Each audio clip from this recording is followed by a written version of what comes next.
अस्सलामुअलैकुम मोमीज़, कैसी हैं आप सब। I hope you are all fine. आज की वीडियो का हमारा टॉपिक है long vowel O. First of all थोड़ा रिवाइज कर लेते हैं कि हमारे पास वाउल्स कितने होते हैं। So we have basically two vowels, short and long. Short vowels are A, अ, and long vowels are A, E, I, O and U. आज की वीडियो में हम डिस्कस करेंगे लॉन्ग वाउल ओ को। चलिए डिस्कस करते हैं कि कौन से ऑल्टरनेटिव स्पेलिंग्स हैं जो कि लॉन्ग वाउल ओ के साउंड बनाते हैं। फर्स्ट हमारा ऑल्टरनेट स्पेलिंग है ओ ए। ओ A makes the sound long ओ। ब ओ ट बोट, ट ओ स्ट टोस्ट, र ओ ड रोड, ग ओल गोल, ख ओ ट खोट। नेक्स्ट हमारा स्पेलिंग पैटर्न है ओ डब्ल्यू।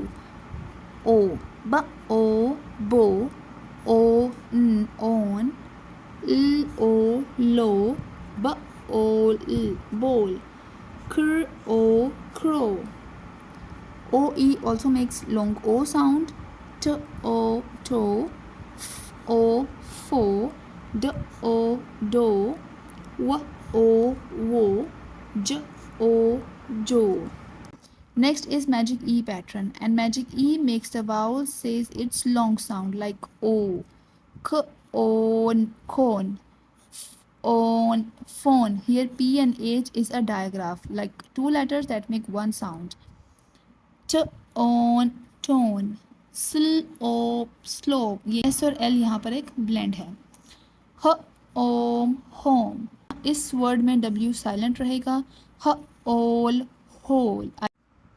अब बच्चों को ब्लेंडिंग प्रैक्टिस किस तरह करवानी है, कौन कौन सी फ़न एक्टिविटीज़ यूज़ करके आप उनको ब्लेंडिंग प्रैक्टिस करवा सकते हैं या फिर इन ऑल्टरनेटिव स्पेलिंग्स की पहचान करवा सकते हैं, तो मेरी प्रीवियस वीडियोस लॉन्ग ओ, ए और आई पर ऑलरेडी अपलोडेड हैं। काइंडली उनको जाके वॉच कीजिए। जो मैंने एक्टिविटीज़ वहाँ पर शेयर की हैं आप उन्हीं सेम एक्टिविटीज़ को लॉन्ग ओ के लिए भी यूज़ कर सकते हैं और अपने बच्चों को फ़न वे में ईजिली सिखा सकते हैं। अगर मेरा कंटेंट आपको यूज़फुल लगा है तो काइंडली इसको दूसरी मदर्स के साथ भी शेयर कीजिएगा और मेरे चैनल बोलो और सीखो को लाजमी सब्सक्राइब कीजिएगा। Thanks for watching. अल्लाह हाफ़िज़।